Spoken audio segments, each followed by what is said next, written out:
Hello everyone, welcome to our YouTube channel conceptual study strong your base to strong your future. This is Diwakar Maurya. आइए शुरू करते हैं।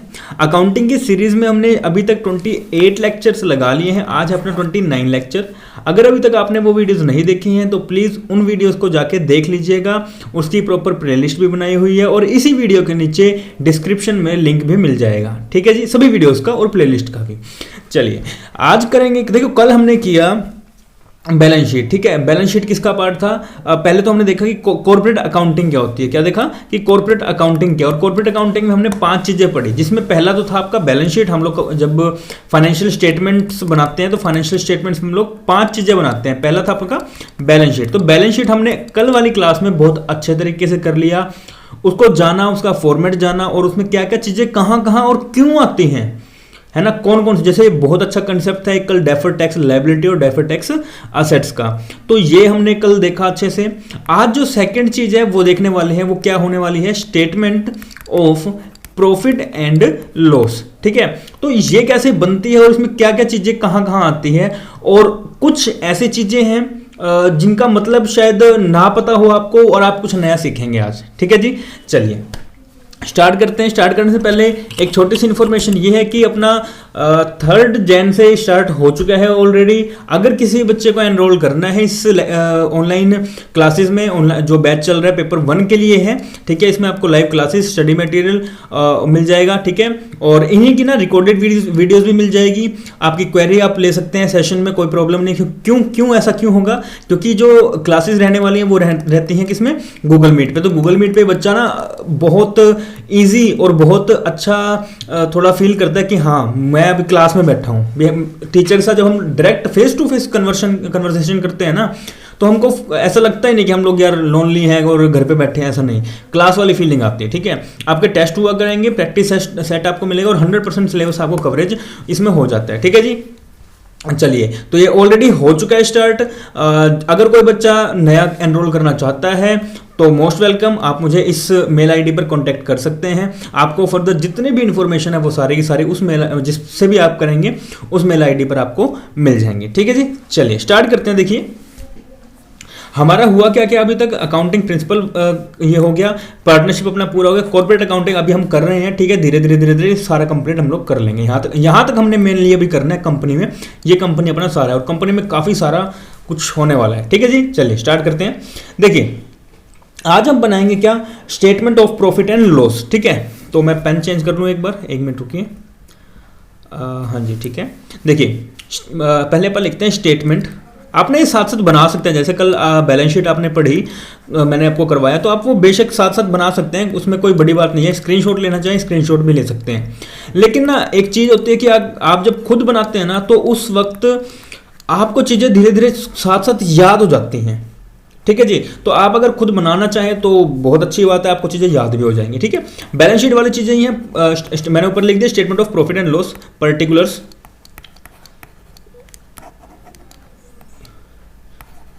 Particulars. ठीक है, अच्छा उसके बाद वहीं पे वही चीज़ नोट या और अच्छा हम लोग करते क्या थे? कंपैरिजन करते थे। तो इस तरफ कौन सी फिगर्स आएंगी? फिगर्स कौन सी आएंगी? जो करंट ईयर की हैं। ठीक है, और साथ में जिससे हम लोग कंपैरिजन करना चाह रहे हैं तो इस वाले कॉलम में कौन सी आएंगी फिगर्स? प्रीवियस ईयर की या फिर पर्टिकुलर वो ईयर जिससे आप कंपैरिजन करना चाह रहे हैं। ठीक है, मोस्टली आपके यहाँ पर प्रीवियस ईयर ही आते हैं, क्योंकि आप लोग कंटिन्यू देखते हैं ना, एक ग्राफ बनाते हैं कि हाँ भाई हमारा जो प्रॉफिट है वो दिन ब दिन कम हो रहा है या दिन ब दिन बढ़ रहा है। ठीक है, तो आप ऐसे देखते हैं कि प्रीवियस ईयर से नापोगे ना तो आपको देखोगे कि हाँ भाई हमारा पिछले साल के मुकाबले इस साल कितना हमने प्रॉफिट कमाया और हमारी फर्म जो है या कंपनी जो है वो ग्रो कर रही है या नहीं कर रही। ठीक है, चलिए जी देखो सबसे पहले जो आता है वो आता है आपका रेवेन्यू फ्रॉम ऑपरेशंस। अच्छा, रेवेन्यू फ्रॉम ऑपरेशन, रेवेन्यू क्या होता है? रेवेन्यू हमने सबसे शुरुआत में पढ़ा था, रेवेन्यू फ्रॉम ऑपरेशंस। रेवेन्यू क्या होते हैं? रेवेन्यू ना आपके टोटल जितने भी आपने क्या करी है, सेल करी है। ठीक है, OPERATIONS ऑपरेशंस। ठीक है, रेवेन्यू फ्रॉम ऑपरेशंस। अच्छा, ये टोटल सेल होती है, प्रॉफिट अलग चीज है और रेवेन्यू अलग चीज़ है। मैंने आपको ये सेकंड लेक्चर में करवाया है, जहाँ पे हमने मेन टर्म्स पढ़े, अकाउंटिंग टर्म्स नाम से वो लेक्चर है, तो आप उसे जाके देख सकते हैं। ठीक है, तो ये सारी की सारी सेल्स आ जाएंगी। ठीक है, वट एवर सेल जो आपकी यहाँ पर रही होंगी करंट ईयर में और प्रीवियस ईयर में। ठीक है, चलिए। अच्छा, एक सबसे मेन बात ना आपको मैं बताऊं, पहले जो अपनी हॉरिजेंटल वाली बैलेंस शीट या फाइनेंशियल स्टेटमेंट हम कहें होती थी, उसमें ना दो चीजें बनती थी। पहले क्या बनती थी, trading and PL and account, P and L account, है ना। और उसके बाद फिर देखो यहां से ग्रॉस प्रॉफिट जाता था इसमें, ग्रॉस प्रॉफिट या ग्रॉस लॉस इसमें, यहां से नेट प्रॉफिट या नेट लॉस आता था इसमें बैलेंस शीट में।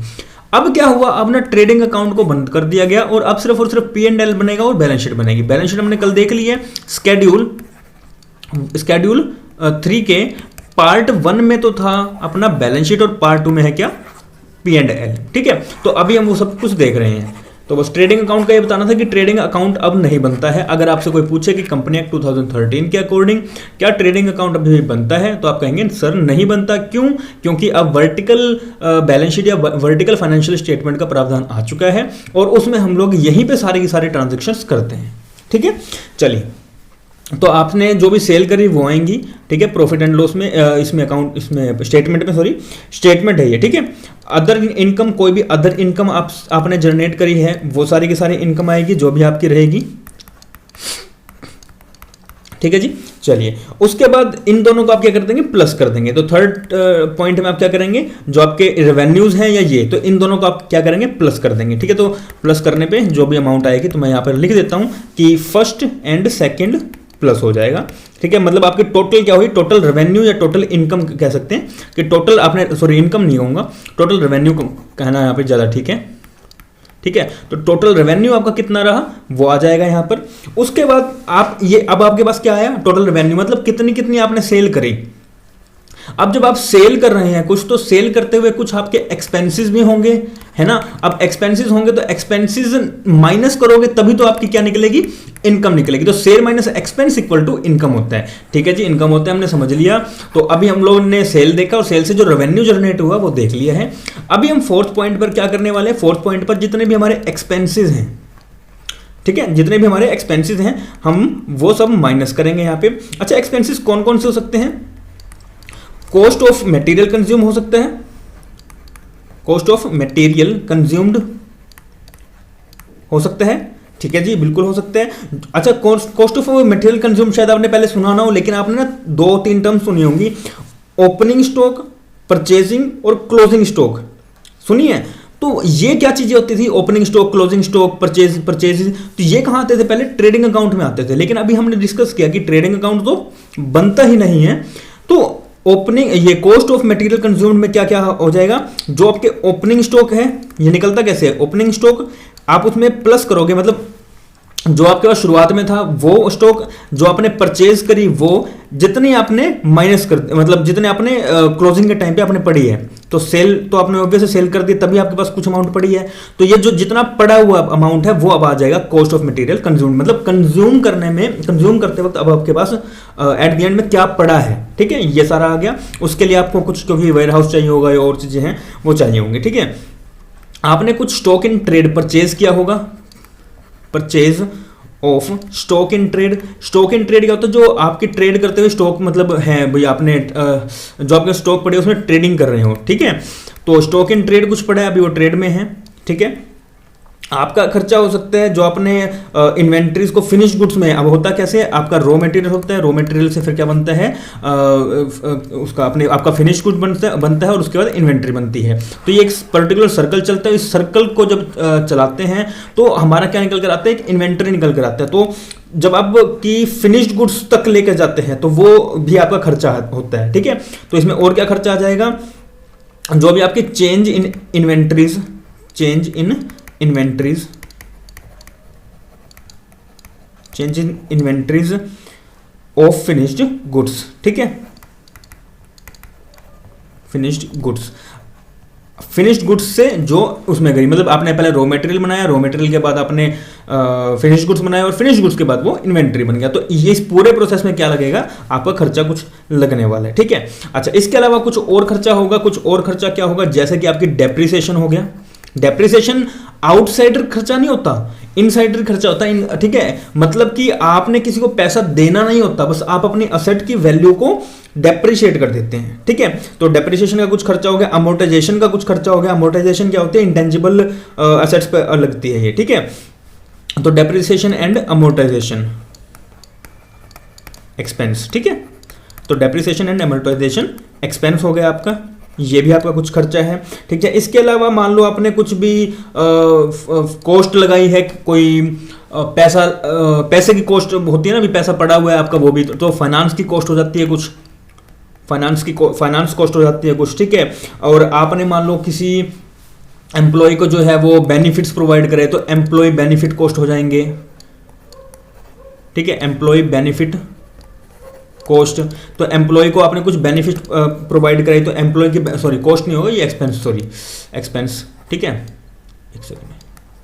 ठीक है, तो आपने क्या किया, अपने एम्प्लॉयज को कुछ बेनिफिट्स प्रोवाइड कराए। अब उन बेनिफिट्स को यूं तो है नहीं कि फ्री में आया होगा आपके पास, आपका कुछ एक्सपेंस लगा होगा, तभी तो एम्प्लॉय के पास वो उनको बेनिफिट मिले ना, तो वो भी आपको इसमें से माइनस करना पड़ेगा। तो क्या आ जाएगा, आप इसके बाद आपके पास जितने भी आपके एक्सपेंसेस हैं मेनली, वो सारे के सारे यहाँ से माइनस करेंगे तो टोटल एक्सपेंस यहाँ पे आपके पास आ जाएगा। ठीक है, टोटल एक्सपेंस आपका जो भी आएगा उसको किस में से माइनस करना है, टोटल रेवेन्यू में से माइनस कर दोगे। ठीक है जी, चलिए, तो मैं फिफ्थ पॉइंट यहाँ पर लिख दूँ, ठीक है, फिफ्थ पॉइंट पे आपका क्या क्या होगा कि आपने क्या करना है, टोटल रेवेन्यू में से टोटल एक्सपेंस को माइनस कर देना है। ठीक है, चलो, ये जो भी आइटम, जो भी वैल्यूज इनकी रही होंगी वो आपने यहाँ पर लिख देनी है। ठीक है, तो आपका टोटल एक्सपेंस समथिंग कुछ निकल कर आया होगा। ठीक है, चलो इसको 4 कर दिया, और अब आपके पास क्या निकल कर आएगा, जो भी रेवेन्यू में से आपने एक्सपेंसेस को माइनस किया वो वाली वैल्यू निकल कर आ जाएगी। ठीक है जी, अच्छा, इसके बाद ना कुछ आपके एक्सेप्शनल आइटम्स होती हैं, जैसे कि कुछ आग लग गई कंपनी में, मान लो आग लग गई, तो आग लगने पे आपका कुछ लॉस होगा, ऑब्वियस है, तो इन्हें हम कहते हैं एक्सेप्शनल आइटम्स। ठीक है, जैसे कोई लॉस हो गई, कुछ मतलब आग लग गई, या फिर कोई मान लो चोरी हो गई, तो वो क्या होगा, वो आपकी एक्सेप्शनल आइटम्स होगी, जिसमें आप ना प्रोविजंस नहीं बना के चलते हो। प्रोविजंस का वहां पे कोई प्रावधान नहीं होता कि हाँ भाई हम तो इसके लिए, अब ऑब्वियस चीज है, आप कोई यूं थोड़ा कि आपके पास 2 करोड़ का आपके पास मान लो इनकम हो गई प्रॉफिट जनरेट हो गया, तो आप इसको ऑब्वियस चीज है कि आप अपनी फर्म को या कंपनी को ग्रोथ करने में लगाओगे। ऐसा तो नहीं कि आप ये लग के चलोगे यार कहीं चोरी हो गई तो मुझे उसके लिए प्रोविजन बना के चलना है, प्रोविजन फॉर चोरी, प्रोविजन फॉर थेफ्ट, ऐसा बहुत रेयर केस होता है, प्रोविजन फॉर फायर, है ना। तो मतलब बंदा तो यही लेके चलता है ना कि मेरी कंपनी तो हमेशा के लिए चलती रहेगी और इसमें कोई भी इस तरह का कोई लॉस नहीं होगा, तो बंदा नॉर्मली यही सोचता है। तो इस तरह की चीजों को नहीं लेकर चलते हैं हम लोग, तो इन पे कोई भी प्रोविजन नहीं बनाते हैं। ठीक है, फिर उसके बाद एक सेकेंड, ठीक है, एक्सेप्शनल आइटम्स हो गए। अब एक्सेप्शनल आइटम्स के बाद क्या होते हैं, जिस तरह कुछ आपके मतलब इसमें से अब इसको माइनस कर दोगे आप, आप एक्सेप्शनल आइटम आ गए। एक्सेप्शनल आइटम्स के बाद आपके जो भी एक्स्ट्रा ऑर्डिनरी आइटम्स होते हैं, ठीक है, उसके बाद हम लोग आगे वो करेंगे। तो 7th अपना पॉइंट क्या हो जाएगा, पहले तो क्या एक्सेप्शनल आइटम्स है जो फायर वगैरह की होगी, अब आइए कुछ एक्स्ट्रा ऑर्डिनरी आइटम्स, ठीक है। तो अब कुछ आपके पास एक्स्ट्रा गई हैं, ठीक है, तो आपके पास कुछ क्या है, आपके पहले एक्सेप्शनल आइटम्स है जो कि फायर वगैरह से रिलेटेड है कुछ, फिर उसके बाद एक्स्ट्रा ऑर्डिनरी आइटम्स आ जाते हैं, जैसे कोई मान लो केस चल रहा है तो आपने उसके लिए प्रोविजन बना लिया। अब आपको नहीं पता कि फर्दर हम लोग आगे जाके जीतेंगे या हारेंगे, आपको नहीं पता, लेकिन आपने उसके क्या लिया, उसके लिए कुछ प्रोविजन बना लिए, एक्स्ट्रा ऑर्डिनरी आइटम्स हो गए आपके पास, ठीक है। उसके बाद आपके आते हैं टैक्स के एक्सपेंसेस, आपका कुछ टैक्स एक्सपेंस हुआ है, क्या हुआ जी, टैक्स एक्सपेंस। टैक्स भी एक तरीके से आपका एक्सपेंस है ना, क्योंकि आप जाना तो आपके जेब से, बेशक वो गवर्नमेंट के पास जा रहा हो, लेकिन फाइनली जाना तो किसके पास है, वो जाना किसके पास है, गवर्नमेंट के पास जाना है। तो उसमें से कौन कौन से टैक्स होते हैं, कल भी हमने एक तो हमने कल भी डिस्कस किया, कौन सा, डेफर टैक्स, ठीक है, डेफर टैक्स हमने कल डिस्कस किया था। और एक होता है आपका करंट टैक्स जो भी आपका स्लैब रेट के हिसाब से निकलते हैं, या जो आपकी कंपनी पे टैक्स लगने वाला है वो, ठीक है। तो कंपनी पे वैसे तो एक पर्टिकुलर रेट लगता है, तो वो आपकी कंपनी पर लग जाएगा, ठीक है। अच्छा, उसके बाद कोई मतलब आपके पास निकल करके आएगा प्रॉफिट जो भी हुआ है आपका कंटिन्यूइंग ऑपरेशंस के दौरान, कुछ जो भी आपका प्रॉफिट रहा है वो हो गया ना, तो वो निकल कर आ जाएगा। ये पॉइंट, अच्छा पॉइंट कौन सा था, ये 7th 8th यहाँ पे लिख देता हूँ, ठीक है। एक सेकंड के, ठीक है। तो आपके ये क्या हो गया, टैक्स एक्सपेंस हो गया। टैक्स एक्सपेंस के बाद आपके पास क्या निकल कर आएगा, जो भी आपने कंटिन्यू ऑपरेशंस कर रहे हैं उधर से कोई प्रॉफिट या लॉस निकल कर आ जाएगा, ठीक है। अच्छा, कई बार ना हम लोग क्या करते हैं कि कंपनी ना, जैसा अभी फिलहाल मान लो कोरोना चल रहा है, कोविड-19, तो लास्ट ईयर लॉकडाउन लगा है ना, तो मान लो ये कंटिन्यू बिजनेस रन कर रहा था, लेकिन 2020 में ना इन्होंने क्या किया, लॉकडाउन लगा लिया, तो कुछ ये मान लो साल भर कंपनी बंद रही। अब बंद रही है तो एक ये कह रही है डिसकंटिन्यू कंपनी हो गई और उसका दोबारा से चल रही है, ठीक है। तो इस तरह की हम लोग एक्टिविटी को कहते हैं डिसकंटिन्यू एक्टिविटी होना, ठीक है। तो डिसकंटिन्यू एक्टिविटी की वजह से भी हमें कुछ प्रॉफिट या लॉस हो सकते हैं, तो वो भी हमें यहां पर लिखना होगा, ठीक है जी। तो इसे आप लिख दें कि प्रॉफिट और लॉस फ्रॉम डिसकंटिन्यूइंग बिजनेस या डिसकंटिन्यूइंग ऑपरेशंस, ठीक है जी। अच्छा, उसके बाद आप पे क्या होगा, जो भी डिसकंटिन्यूइंग ऑपरेशंस के बाद जो प्रॉफिट निकल कर आएगा वो भी, मतलब हालांकि हमको ना हर के बाद कुछ प्लस माइनस मतलब ये टोटल करके माइनस करना है।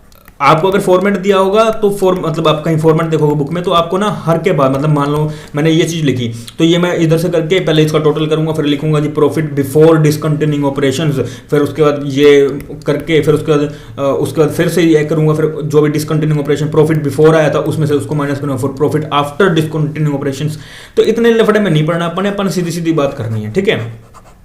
बस ठीक है, आपने लिखा कि हाँ भाई प्रॉफिट फ्रॉम डिसकंटिन्यूइंग ऑपरेशंस, ठीक है। तो जो भी आपकी वैल्यू यहां पर निकल कर आएगी वो हो गई है, ठीक है।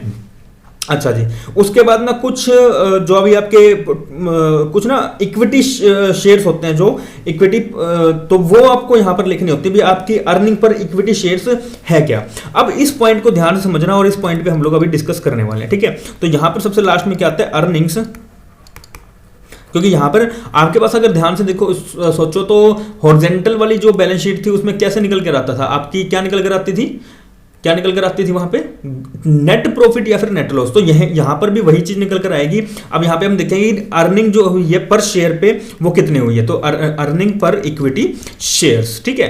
तो कितनी हुई है, अब वो ना दो चीजों में होती है, एक तो होती है आपकी बेसिक इक्विटी, क्या होती है जी, बेसिक इक्विटी, और दूसरी होती है आपकी डाइल्यूटेड इक्विटी। अब ना बेसिक और डाइल्यूटेड में फर्क समझिएगा, इसको इन दोनों को ही हम लोग मेनली डिस्कस करने वाले हैं। इनके अलावा जो भी चीजें हैं एक बार वो देख लेते हैं, हुआ क्या क्या हमने किया है अभी तक, ठीक है। देखो एक सेकंड रुको, देखो तो हमने पहली बात तो हमने बनाया क्या आज की, statement of profit and loss बनाया है, ठीक है। स्टेटमेंट बनाई है किसकी, प्रॉफिट एंड लॉस की, कि हमें कितना प्रॉफिट या कितना लॉस हुआ है, ठीक है जी। तो सबसे पहले हम लोगों ने क्या देखा कि रेवेन्यू फ्रॉम ऑपरेशन, जितना भी हमारा इस साल का सेल हुआ है वो हमने लिखा, उसमें हमने कोई भी अदर इनकम हमारी जनरेट हुई है वो लिखी, और उन दोनों को प्लस करके हमारी टोटल रेवेन्यू आ चुका है, ठीक है। क्या आ गया, अपना टोटल रेवेन्यू आ गया, ठीक है जी। उसके बाद टोटल रेवेन्यू में से हमें क्या माइनस करना पड़ेगा, एक्सपेंस माइनस करना पड़ेगा। और अगर हम एक्सपेंस को टोटल रेवेन्यू में से टोटल एक्सपेंस को माइनस कर देते हैं तो हमारे पास क्या निकल कर आएगा, प्रॉफिट निकल कर आएगा। और वो प्रॉफिट कौन सा है, ये वाला, ठीक है, अर्निंग पर शेयर वाला, ठीक है। या फिर ये कह लो कि प्रॉफिट आपका जो भी मतलब यहां पर निकल कर आएगा, जो भी आपको कंपनी को मिला है, और कंपनी एक्चुअल में किसकी है अगर हम देखें तो वो किसकी है, शेयर होल्डर्स की। और शेयर होल्डर्स को ही खुश करना बोर्ड ऑफ डायरेक्टर्स का या कंपनी का काम होता है। तो एट द एंड पैसा करने किसके पास आने वाला है, इक्विटी शेयर होल्डर्स के पास, ठीक है जी। तो टोटल रेवेन्यू के बाद हमने एक्सपेंसेस को माइनस किया, एक्सपेंसेस कोई भी हो सकते हैं, कॉस्ट ऑफ मटेरियल कंज्यूम्ड है, ठीक है। कॉस्ट ऑफ मटेरियल कंज्यूम्ड कैसे निकलता है आपका, ओपनिंग कॉस्ट जो भी, ओपनिंग स्टॉक जो भी था, ठीक है, उसमें आपने कुछ भी परचेज किया पूरे साल में वो, और उसमें से हम लोग माइनस कर देंगे जो भी आपके पास बचा कुचा जो आपके पास स्टॉक है वो, ठीक है। तो क्लोजिंग स्टॉक हो जाएगा। और उसके बाद कुछ change in inventories of finish goods हैं वो भी आप लोग यहां पर माइनस कर देंगे। डेप्रिसिएशन हो गया, अमोर्टाइजेशन हो गया, एम्प्लॉय का बेनिफिट हो गया, ये सब आप माइनस कर दोगे। तो आपके पास टोटल एक्सपेंस आ जाएगा, और टोटल एक्सपेंस आने के बाद आपके पास निकल जाएगा क्या, टोटल रेवेन्यू में से जब टोटल एक्सपेंस को माइनस करोगे तो आपके पास निकल जाएगा प्रॉफिट। ठीक है, उसमें से कुछ आपके पास एक्सेप्शनल आइटम्स है, जैसे कि फायर हो गया, चोरी हो गई, वो सब आपने क्या किया, माइनस कर दिया। एक्स्ट्रा ऑर्डिनरी आइटम्स है, जैसे कि कोई केस हो गया आप पर, ठीक है, और आप जीत रहे हैं, हार रहे हैं भी, आपको कुछ नहीं पता, प्रोविजंस बना लिए, वो भी आपको माइनस करने पड़ेंगे उसमें से। फिर आपके पास कुछ टैक्स एक्सपेंसेस आ गए, डेफर्ड टैक्स या करंट टैक्स हो गया। डेफर्ड टैक्स हमने कल अच्छे से डिस्कस किया था। डेफर्ड टैक्स में डेफर्ड टैक्स लायबिलिटी भी अच्छे से डिस्कस करी थी, और डेफर्ड टैक्स असेट्स भी अच्छे से डिस्कस करी थी। ठीक है, ठीक है जी। तो उसके बाद क्या निकल कर आएगा, आपके जो भी प्रॉफिट हुआ है बिफोर डिस्काउंटिंग, और हम लोग उसके बाद कई बार क्या होता है, डिसकंटिन्यू हो जाती है ऑपरेशंस। तो डिसकंटिन्यू ऑपरेशंस से जो हमको प्रॉफिट या लॉस हुआ है, देखो प्रॉफिट तो वैसे खैर होता नहीं है, लेकिन हमें मेनली होता क्या, डिसकंटिन्यू करने से लॉस। ठीक है, तो लॉस होने की, लॉस जो हुआ है वो भी हमें क्या करना है, यहाँ से माइनस करना पड़ेगा। उसके बाद आपका एग्जैक्ट निकल कर आएगा कि आपने कितना प्रॉफिट कमाया है, और वो अर्निंग पर शेयर, मतलब कितना अर्निंग आप कर रहे हैं उस प्रॉफिट पर आपके पर्टिकुलर शेयर होल्डर्स। ठीक है जी, अब बात करते हैं बेसिक और डाइल्यूटेड शेयर होल्डर्स होते क्या, इसको ध्यान से सुनिएगा। ठीक है, कितना एक टाइम हो गया देख लें, 20 मिनट हुए हैं। मुझे लगता है आपको इस टॉपिक को समझाने में हद मार के कोई 7-8 मिनट लगेंगे। ठीक है, आप लोग इसे अच्छे से समझिएगा। देखो, आपको पता है कि आपके जो शेयर होल्डर्स हैं, या जो अपने अर्निंग पर शेयर निकलती कैसे है, पहले हम लोग वो डिस्कस करते हैं कि अर्निंग पर शेयर कैसे निकलती है। ठीक है, आपने सुना होगा EBIT, EBIT, ठीक है, earning before interest and tax. ठीक है जी, अच्छा मैं 2 लिख लेता हूं, इसको थोड़ा सा और अच्छे से लिखते हैं, EBIT। ठीक है, तो यहां पे मैं एक लाइन मार लेता हूं, और यहां पर भी एक लाइन मार लेते हैं, चलिए। ठीक है, तो EBIT में से हम लोगों को सबसे पहले क्या करना होता है, इंटरेस्ट माइनस करना होता है। किसका इंटरेस्ट माइनस करते हैं हम लोग जी, डिबेंचर वालों का, है ना। डिबेंचर को हम लोग क्या देते हैं, इंटरेस्ट देते हैं। इक्विटी और प्रेफरेंस को हम लोग क्या देते हैं, डिविडेंड्स देते हैं। ठीक है, तो हमने इंटरेस्ट किसको जी, इंटरेस्ट किसको दे दिया, डिबेंचर होल्डर्स को। ठीक है, ठीक है, तो मान लो आपकी EBIT थी 1 लाख रुपया, कितनी जी, 1 लाख रुपया। ध्यान से समझना इसे, ध्यान से। ठीक है, मान लो 1 लाख रुपया थी आपकी EBIT। 2 फर्म्स हैं, एक में तो डिबेंचर्स को यूज कर रहे हैं, डिबेंचर्स यूज हो रहे हैं, डिबेंचर प्लस इक्विटी दोनों ही यूज हो रही हैं। ठीक है, अच्छा जी, और दूसरी फर्म थी जिसमें सिर्फ और सिर्फ क्या हो रही है, इक्विटी यूज हो रही है। ठीक है, तो इसका मतलब हमें यहां पे इंटरेस्ट नहीं देना होगा। ठीक है, चलिए मान लो डिबेंचर्स आपके थे कितने, डिबेंचर्स आपके थे 2 लाख, 2 लाख मान लो, 2 lakh at the rate of 10%। तो आपको अब 2 लाख पे 10% के हिसाब से देना होगा। 2 लाख का 10% कितना हुआ, 20,000। ठीक है जी, आप 20,000 का क्या कर रहे हैं, इंटरेस्ट पे कर रहे हैं, किसे डिबेंचर्स को। ओके, अच्छा 2 लाख के ही डिबेंचर्स थे इस वाले फॉर्म में भी, और आपके सॉरी 2 लाख के डिबेंचर्स थे इस वाली फॉर्म में, तो आपने कितना 10% इंटरेस्ट दे दिया उनको। ठीक है, बचा कितना 80,000।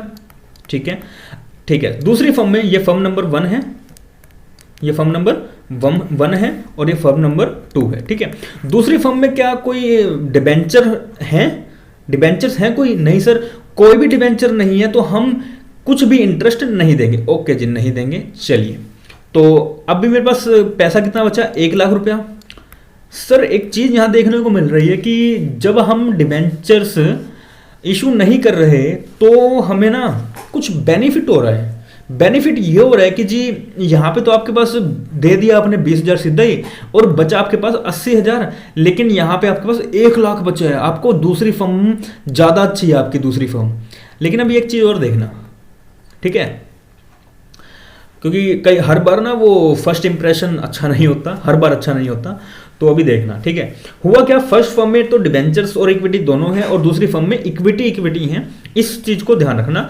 पहली फर्म में हमने डिबेंचर्स को इंटरेस्ट पे कर दिया 20,000 रुपए, हमारे पास 80,000 रुपए क्या निकल गया, EBT निकल गया। EBT मतलब अर्निंग बिफोर टैक्स।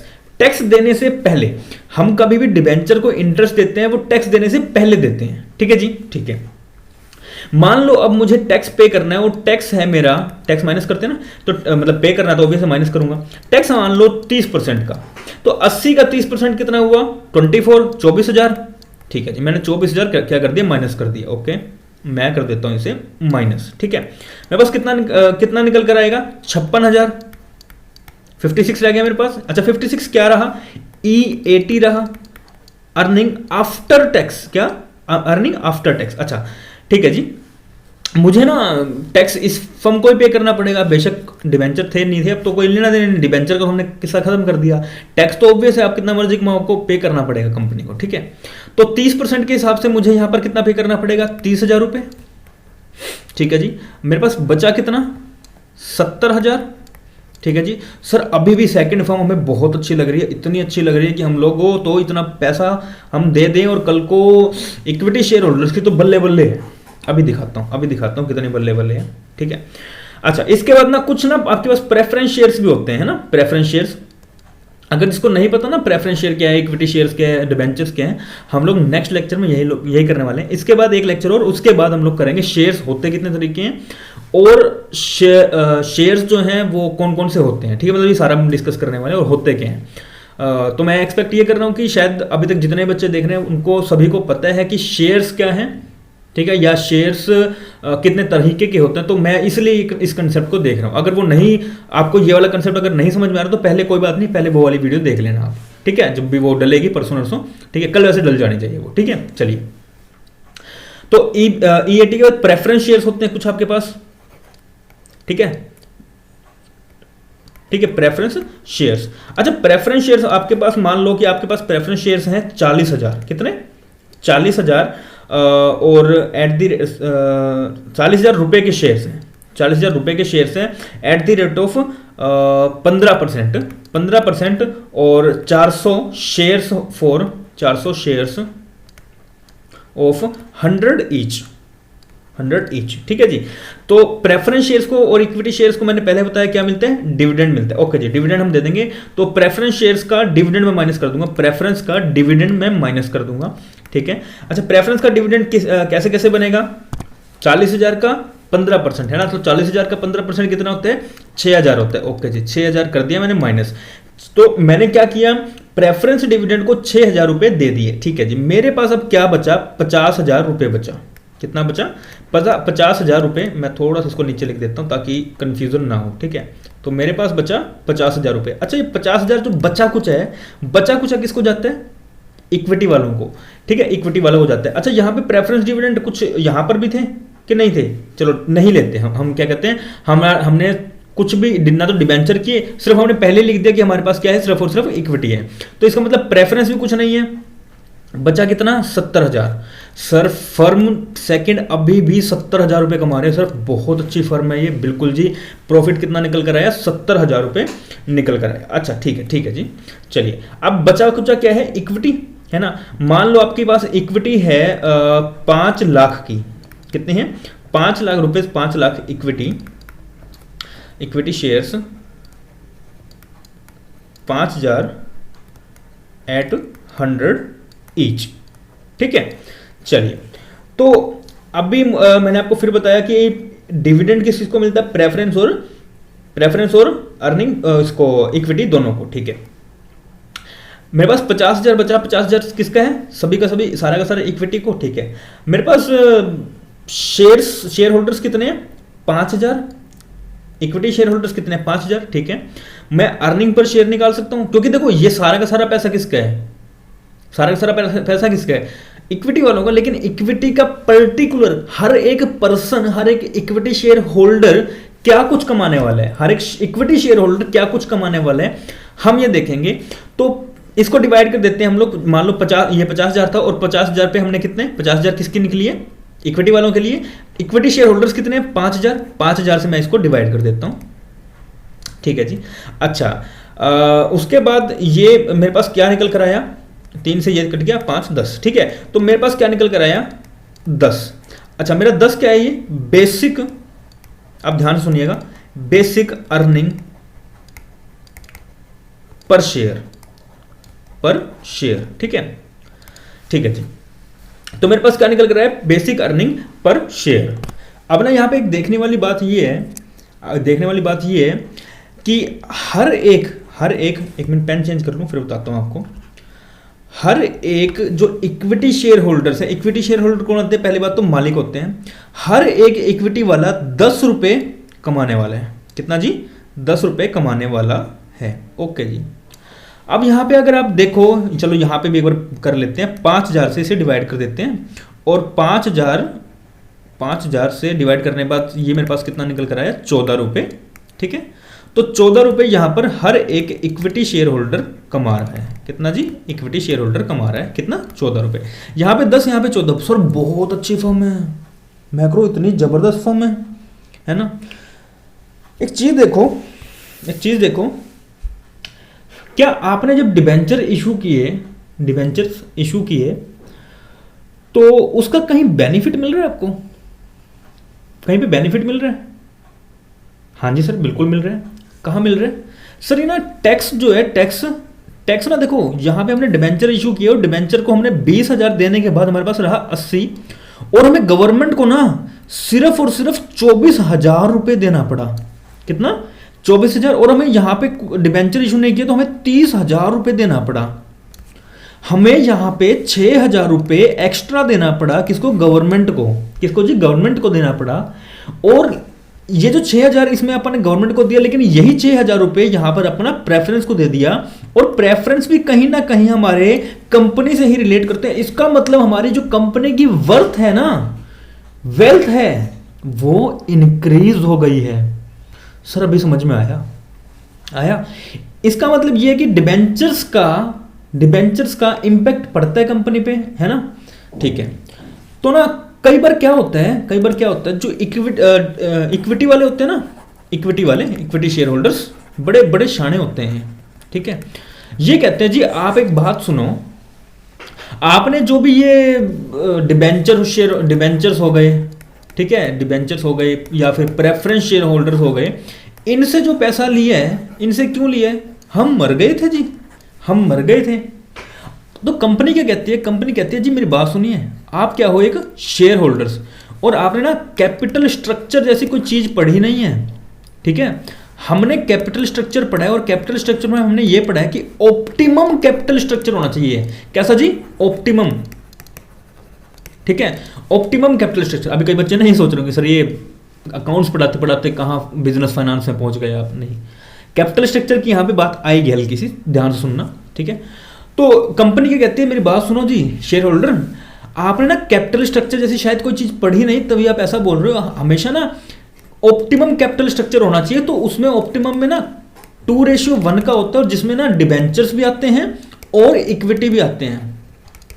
कहते हैं मना ना सिखाओ जा तुम ये बकवास। ठीक है, ऐसे बोलते हैं इक्विटी शेयर होल्डर वाले, ये बड़े चालाक होते हैं। कहते हैं मेरे को ना सिखाओ, हमको ना सिखाओ ये चीजें बकवास वाली।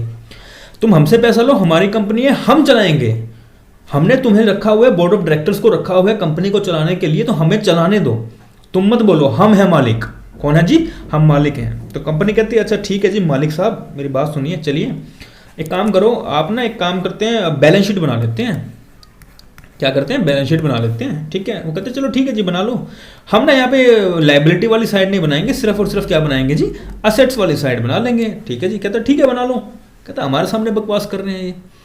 तो कहता अच्छा सर मेरी ये बात बताओ कि आप इक्विटी वाले कितने हो जी? कहते हैं हम 5,000 हैं। कितने? 5,000 इक्विटी शेयर्स। ठीक है, कितने हैं? 5,000 इक्विटी शेयर्स हैं कंपनी के पास। ठीक है, शेयर कैपिटल लिख दें यहाँ पर क्योंकि चलो ठीक है। तो 5,000 इक्विटी शेयर्स हैं इनके पास। अच्छा 5,000 इक्विटी शेयर्स कितने के हो गए? 5 लाख का हो गए, ये रही 5 लाख। ठीक है जी, कितने के हो गए? 5 लाख के। ओके, अच्छा उसके बाद ना आप हमारी कंपनी में अगर देखो तो कितने परसेंट डिबेंचर्स हैं सर? 10% डिबेंचर्स हैं। कितने? 2 लाख के। ओके, तो 2 लाख के 10% डिबेंचर्स है, 2 lakh at the rate of 10% debentures. Okay sir, अच्छा 2 लाख के 10% डिबेंचर के हिसाब से मतलब हुआ क्या? 2 लाख हो गया। ये कितना हुआ? 2 लाख मतलब 2,000 के हिसाब से यहाँ पे गलत लिख दिया। ठीक है, तो वहाँ पे क्योंकि वहाँ पे तो अपने डिविडेंड देना था 2,000 एट द रेट ऑफ 10% और टोटल डिबेंचर्स कितनी हुई? 2 लाख हो गए। ठीक है, चलिए ठीक है। अच्छा उसके बाद हमारे पास ना कुछ प्रेफरेंस शेयर होल्डर्स भी हैं। कितने जी? प्रेफरेंस शेयर होल्डर्स भी हैं। ओके, हम देख लेते हैं। हमारे पास ना कुछ प्रेफरेंस शेयर होल्डर्स हैं, 15% के हिसाब से प्रेफरेंस शेयर होल्डर्स हैं। और प्रेफरेंस शेयर होल्डर्स हमारे पास कितने हैं? प्रेफरेंस शेयर होल्डर्स हमारे पास 40,000। कितना जी? 40,000। 40,000 का मतलब 40,000 रुपए के है ना, तो हुए कितने अपने? 400 प्रेफरेंस शेयर होल्डर्स। ठीक है, तो ये क्या हुआ? सारी की सारी शेयर के, सॉरी मैंने आपको कुछ गलत बताया ना इसमें कि वो लाइबिलिटी नहीं बनाएंगे, असेट, उल्टा बोल दिया। असेट नहीं बना के लाइबिलिटी देखनी है। ठीक है, तो बस मैंने ये अपने बैलेंस शीट का पोर्शन देख लिया, तो ये इस तरफ आ जाएगा, ये समझ लेना, ये इस तरफ आ जाएगा। ठीक है, बस क्योंकि यहाँ मैंने कुछ लिखना है इसलिए किया। तो अभी ना कंपनी ने क्या किया, इक्विटी शेयर होल्डर जो ज़्यादा उछल रहे थे उन्हें दिखा दी उनकी औकात। अभी क्लाइमैक्स बाकी है। ठीक है, तो हुआ क्या, कंपनी कहती है जी मेरी बात सुनो, अपने पास क्या है जी? 5 लाख के इक्विटी शेयर होल्डर्स हैं। कंपनी कहती है हाँ जी हैं। तो हमारे पास टोटल जो इक्विटी शेयर होल्डर्स हैं कितने हैं? 5,000 हैं। कंपनी कहती है हाँ, शेयर होल्डर्स कहते हैं हाँ जी हैं। कंपनी कहती है जी हमारे पास 2 लाख रुपए के डिबेंचर्स हैं। कंपनी कहती क्या कि हमारे पास 2 लाख रुपए के डिबेंचर्स हैं। शेयर होल्डर्स कहते हैं हाँ जी हैं। कहते हैं 10% के हिसाब से हैं, कहते हैं हाँ जी हैं। कहते हैं 2,000 हैं, कहते हैं हाँ जी हैं। ओके, फिर कंपनी कहती है जी 15% के हिसाब से हमारे पास 400 प्रेफरेंस शेयर्स भी हैं 40,000 के। कहते हैं ठीक है जी हाँ जी हैं 400। अब कहते हैं अगर हम ना आपसे जो पैसा लिया है और आप कह रहे हो डिबेंचर वाले से ना लो या प्रेफरेंस वाले से ना लो, हम सभी को इक्विटी बना दो। हमारी कंपनी में डिबेंचर या प्रेफरेंस नहीं यूज होनी चाहिए, हम सभी को इक्विटी बना दो। आप कह रहे हो ना कि सिर्फ और सिर्फ इक्विटी से पैसा लो, तो हम क्या कर रहे हैं, इन सभी को ना इक्विटी बना देते हैं। कहते हैं हाँ बनाओ, इक्विटी शेयर होल्डर ही चलनी चाहिए। डिबेंचर अगर आ गया ना, टांग तोड़ दूंगा कंपनी की। ठीक है, मतलब नहीं मिला दूंगा कंपनी की। बहुत बड़ी बड़ी बातें कर रहे हैं ये जो 5,000 बैठे हैं। कहते ठीक है जी रुको। तो कहते हैं जो 2400 हैं, इन ये 2400, इसे हम क्या कर रहे हैं जी? इसे हम ना इक्विटी शेयर्स बना रहे हैं। क्या बना रहे हैं? Equity shares.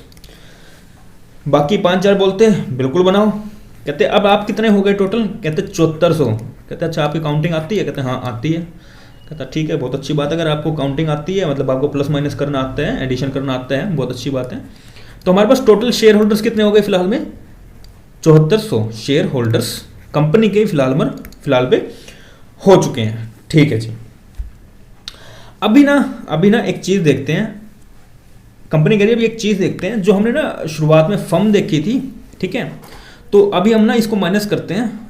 और आप कह रहे हो कि हम ना तो प्रेफरेंस शेयर्स को लेकर आएंगे अपनी कंपनी में, और ना ही किसी डिबेंचर को लेकर आएंगे, ना ही किसी प्रेफरेंस को लेकर आएंगे और ना ही किसी डिबेंचर को लेकर आएंगे। हम सिर्फ और सिर्फ इक्विटी शेयर होल्डर्स रखेंगे। कहते ठीक है जी रख लो, क्या कर सकते हैं। तो कहते ठीक है, 7400 हम लोग क्या है? इक्विटी है। अब 70,000 जो प्रॉफिट है ना, वो 7400 इक्विटी शेयर होल्डर में बांटो, और आपको अब मिलेगा 9.45 रुपया पर शेयर होल्डर। आप जो 5,000 शेयर होल्डर्स है ना, उनकी आंखें खुल गई। कहते यार ये क्या हो गया।